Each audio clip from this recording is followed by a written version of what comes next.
नहीं कर। अपना परिचय दीजिएगा। जी नमस्कार, मेरा नाम अभिषेक तिवारी हुआ। सारण माझी से हम लोग आए हुए हैं और हम लोग डीएससी में भी हैं।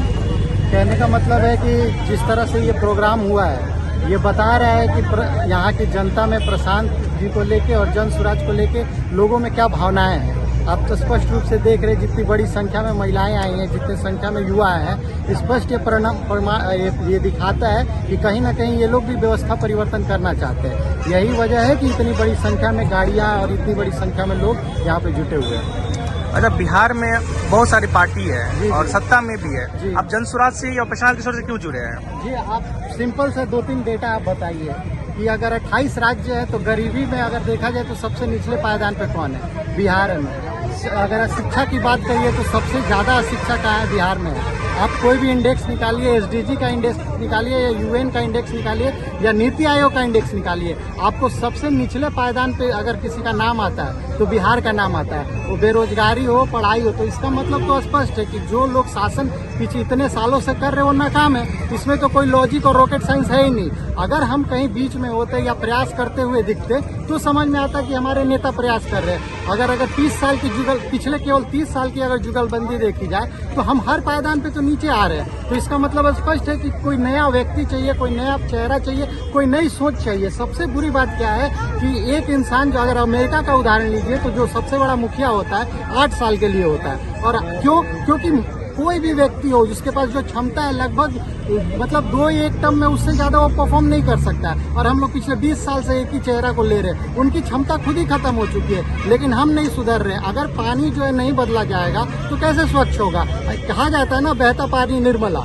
बस यही चीज़ है, इसमें कोई बड़ी रॉकेट साइंस नहीं है। और जैसा अपने प्रशांत जी का इतिहास रहा है कि जिस तरीके से वो चीज़ों को बदलते हैं, वो पूरा भूमिगत स्तर पर बदलने का प्रयास करते हैं। यही कारण है कि उनके पीछे हम लोग लगे हुए हैं। और सबसे बड़ी बात है कि 1974 के बाद अगर कोई युवा के साथ खड़ा हुआ है तो केवल और केवल अपने प्रशांत किशोर है। आप एक नाम बताइए जो स्टूडेंट के बीच, छात्रों के बीच लाठी खाया हो, जेल गया हो, वो एकमात्र प्रशांत किशोर है। जेपी के बाद ये पहली बार ऐसा हुआ है कि कोई युवा के साथ खड़ा हुआ दिखता है। तो हम सभी युवा भाइयों का भी ये कर्तव्य है कि उनके पीछे, उनके साथ, उनके आगे हम लोग चले और व्यवस्था परिवर्तन में सहयोग दें। अच्छा, प्रशांत जी युवाओं के मुद्दा उठा रहे हैं पलायन रोकने के लिए, क्या आपको लगता है कि वो रोक पाएंगे? जी आप विजन देखिए, ऐसे हवा भी बातें नहीं होती। उनका विजन क्या है? वो सबसे पहले क्या कह रहे हैं कि जो हमारा पूंजी का पलायन है उसको रोक रहे हैं। पूंजी का पलायन यानी जो बैंकों का से जो पैसे बाहर हमारे जा रहे हैं, उनको कह रहे हैं कि यहाँ जो डिपॉजिट होने के बाद जो हमारा अधिकार है वो हमें मिलना चाहिए। वो डेटा के साथ बताते हैं कि पिछले 30 सालों में नहीं तो 25 से 30 लाख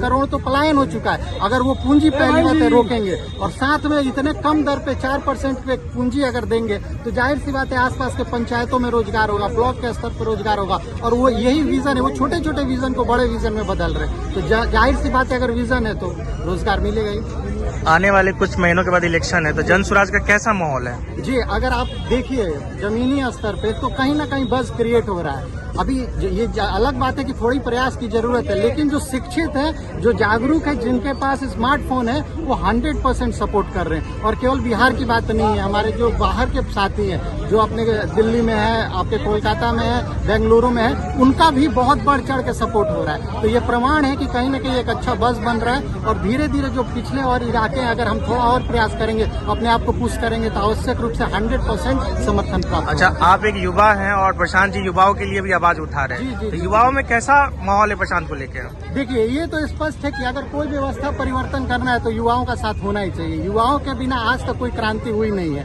तो अगर जब युवा आ जाएगा तो इनका उद्घोष यात्रा अपने आप युवा उद्घोष यात्रा में बदल भी रहा है। और आप देख रहे हैं कि हर तरह से, आप देखिए जिस तरह से एक आवाज में जो है पटना के सड़कों पे कोई युवाओं ने भर दिया था, वो उनके प्रति विश्वास ही था ना। नहीं तो कितने बड़े बड़े नेता गर्दनी बाग में आए, कितने बड़े बड़े लोग वहाँ पहुंचे, लेकिन उस तरह से किसी भी नेताओं पे हमारे युवाओं ने, हमारे छात्रों ने भरोसा नहीं किया। तो ये तो क्लियर आपका मार्गदर्शन कर दे रहा है कि किस तरीके से युवाओं में प्रशांत जी का क्रेज है। लास्ट प्रश्न आपसे रहेगा, सरकार बोल रही है कि शराबबंदी पूरी तरह से लागू है, क्या कहना चाहेंगे आप? ये आपको लगता है मुझे इस पे कुछ बोलना चाहिए?